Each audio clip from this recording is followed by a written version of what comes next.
कल्पना कीजिए, एक ऐसा शहर जहां सोना सड़कों पर बहता था, जहां दुनिया भर के व्यापारी अपना खजाना लेकर आते थे। और फिर एक सुबह अचानक हजारों घोड़ों की आवाज से पूरा शहर कांप उठा। मुगलों का सबसे अमीर शहर सूरत अब एक ऐसे योद्धा के निशाने पर था जिसका नाम सुनकर औरंगजेब भी बेचैन हो उठता था। छत्रपति शिवाजी महाराज। साल 1664। सूरत सिर्फ एक शहर नहीं था, वो मुगल साम्राज्य की आर्थिक ताकत था। अरब से जहाज आते थे, अंग्रेज, डच और पुर्तगाली व्यापारी यहां व्यापार करते थे। हर दिन करोड़ों का व्यापार होता था। लेकिन इसी चमक के पीछे एक अड़वा सच छिपा था। मुगल सेना हिंदुओं पर अत्याचार कर रही थी, मंदिर तोड़े जा रहे थे और इस सब के लिए पैसा आता था सूरत के खजाने से। सह्याद्री के किलों में बैठा एक राजा ये सब देख रहा था और उसने फैसला कर लिया था, अब वार होगा सीधे मुगल साम्राज्य के दिल पर। रायगढ़ किले में रात का समय, दियों की हल्की रोशनी में युद्ध परिषद चल रही थी। शिवाजी महाराज के सामने सूरत का नक्शा रखा था। उन्होंने अपने सरदारों से कहा, मुगलों की ताकत उनकी तलवार नहीं, उनका खजाना है। योजना बेहद खतरनाक थी। सूरत तक पहुंचने के लिए मराठा सेना को सैकड़ों किलोमीटर का सफर तय करना था और अगर रास्ते में मुगल सेना को खबर मिल जाती तो पूरा मिशन खत्म हो सकता था।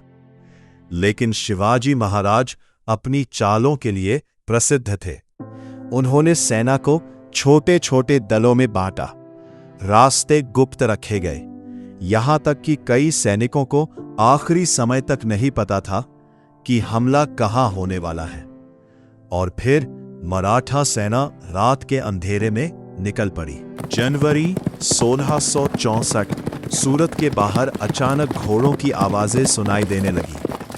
पहले लोगों को लगा कोई छोटा हमला होगा, लेकिन जब शहर की दीवारों के बाहर हजारों मराठा सैनिक दिखाई दिए तो अफरा तफरी मच गई।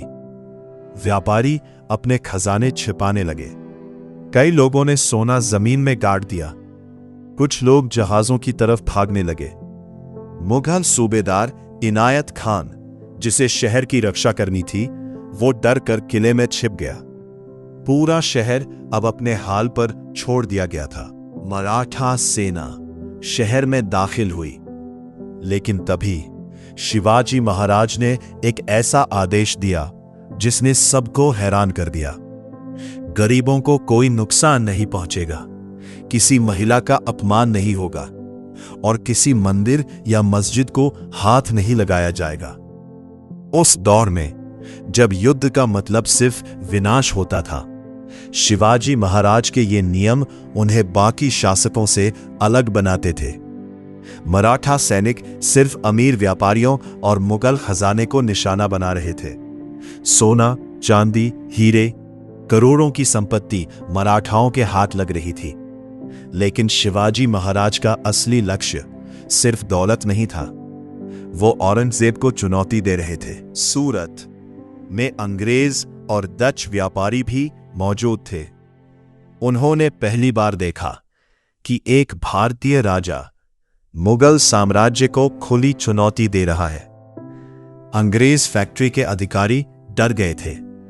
उन्हें लगा अब सब खत्म हो जाएगा। लेकिन शिवाजी महाराज ने विदेशी व्यापारियों को संदेश भेजा, अगर तुम युद्ध में शामिल नहीं हो तो तुम्हें कोई नुकसान नहीं होगा। यह सुनकर विदेशी व्यापारी भी हैरान रह गए, क्योंकि उनके सामने कोई साधारण लुटेरा नहीं, बल्कि एक अनुशासित और रणनीतिक राजा खड़ा था। 3 दिनों तक सूरत मराठाओं के कब्जे में रहा। जब दिल्ली दरबार में यह खबर पहुंची तो औरंगजेब आग बबूला हो उठा। उसे विश्वास ही नहीं हुआ कि कोई राजा मुगल साम्राज्य के सबसे अमीर शहर को लूटकर इतनी आसानी से वापस जा सकता है। पूरे मुगल दरबार में सन्नाटा छा गया। एक नाम हर तरफ गूंज रहा था, शिवाजी। लेकिन सूरत की यह लूट सिर्फ धन की लूट नहीं थी, ये एक संदेश था कि सह्याद्री से उठी आग अब पूरे हिंदुस्तान में फैलने वाली है। और उस दिन पहली बार मुगल साम्राज्य ने महसूस किया कि एक मराठा राजा उनकी नींव हिला सकता है। वो सिर्फ एक योद्धा नहीं थे, वो हिंदवी स्वराज्य की गर्जना थे। छत्रपति शिवाजी महाराज